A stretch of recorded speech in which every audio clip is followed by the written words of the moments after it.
One of the protagonists of the so-called Chinese takeover, with a higher ceiling than Zhao Xintong, or another Ding Junhui clone that will fall short of the biggest trophies. Just how good is Wu Yize?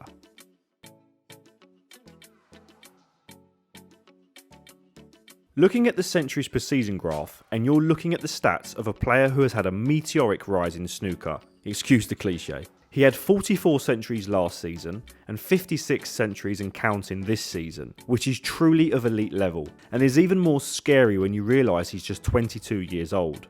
Zoning in on the frames per 50 plus break statistic, which highlights how well a player break builds in general play, not just their century scoring, and Wu's 2.64 frames per 50 plus break is of truly generational standard. To put this into perspective, this is superior to his compatriots Ding Junhui and Zhao Xintong, and to Mark Selby, Stephen Hendry, Shaun Murphy, John Higgins, Mark Allen and Neil Robertson, and many more players. I could go on and on. Ronnie O'Sullivan and Judd Trump, who are statistically the two best break builders of all time, are the only players with superior 50 plus break stats than Wu. Now, just a caveat, a lot of the comparable players have played longer careers, so have played more frames and more matches, so there's obviously a larger sample size of breaks to pull from when analysing Stephen Hendry, for example. Wu Yize could be astronomically good now and drop off in a few years, but from the raw data available now, as well as the eye test, you're looking at a world-class break builder who could become truly generational if he continues this trend. And like I say, the eye test backs this up. Wu's strength is that he makes break building look simple, which is the mark of a player with finesse. He's more of a Ronnie O'Sullivan or Ding Junhui, where everything is soft cannons and screws, rather than the battering ram archetype of Judd Trump or Jack Lesowski.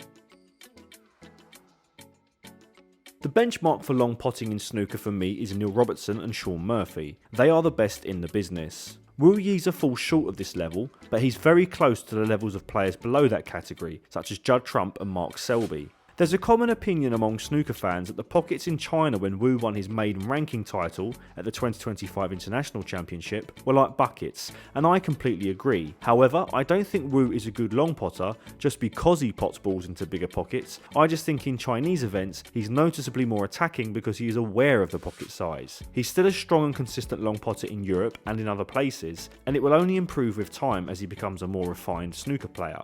Guys, before I continue, I just want to let you know that I'll be doing a special edition of Table Talk in the next few weeks with a Snooker Hall podcast, Dan Murrin. We will be reviewing the season, discussing the World Championship, and also answering some community questions. I'm going to put a post on my community page a few days before we film, so you can get your questions in. Also, if you can like the video for me, I'll be obliged, and subscribe if you're new. I'm always as honest as I can be in these analysis videos, and so therefore I have to be blunt. Wu Yize's safety play is not of elite standard, yet. Most 22-year-olds are similar. They have not yet developed the tactical IQ needed to be a complete snooker player. I genuinely believe a strong safety game is developed by playing matches. Of course, many professionals will play safety shots, but these drills are basically testing side spin and pace only, because you cannot replicate the match situation effectively to develop tactical skills thoroughly. I do believe Wu has the ability to develop a strong tactical game, perhaps not to the levels of say Mark Selby, but definitely over the next few years I expect it to improve.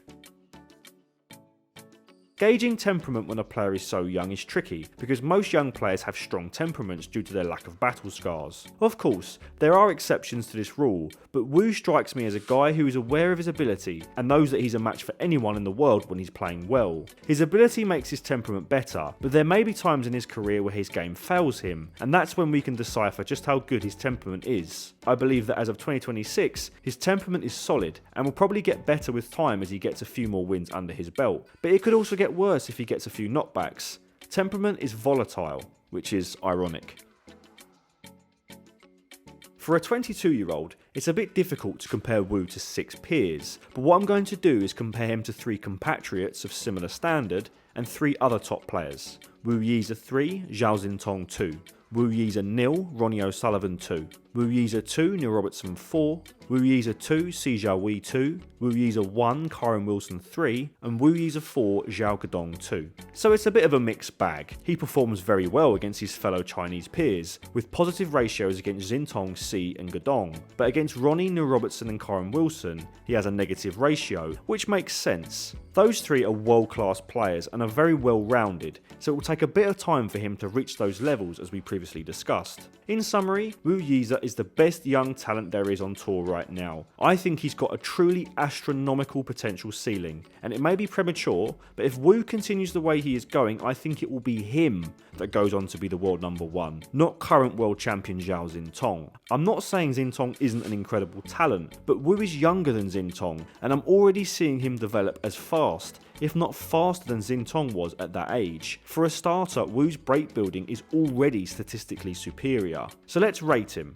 I'll rate him as of 2026, and I'll also give a potential rating for where I think he could be in 10 years time. Breakbuilding today, 9.5 out of 10, world class. I reckon it could get to 10 out of 10 and be up there with Ronnie O'Sullivan and Judd Trump. Long potting, 7.5 out of 10, really strong. I reckon it could get to 9.5 out of 10.